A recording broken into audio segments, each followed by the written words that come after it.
On our legal infrastructure checklist, there's a section for your entity structure.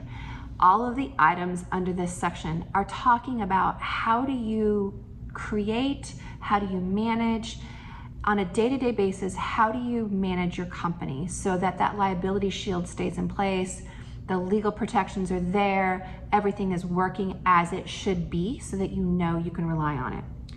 One of the pieces, the very last one on our checklist, says ownership of the entity is clearly documented. Well, this might seem like a no-brainer, but I can tell you stories upon stories of times that I've encountered businesses where there are no ownership documents at all. There's no record of who owns that business and in what percentage.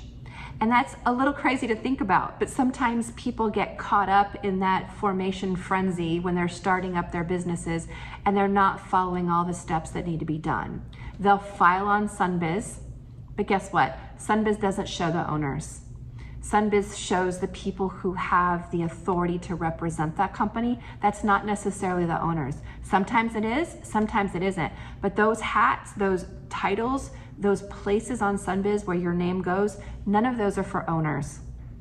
So there is no record on Sunbiz of who the owners are.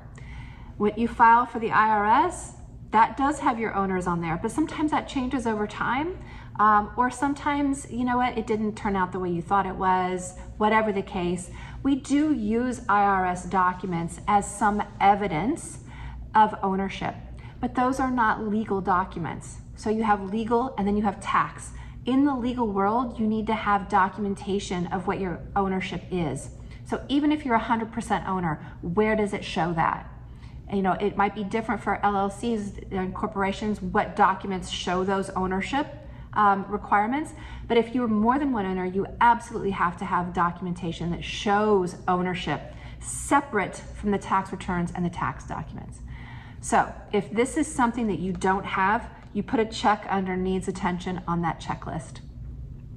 If you found this video and you don't have our infrastructure checklist in hand and you'd like to have a copy to go through it for your own self-audit, you can follow the link below.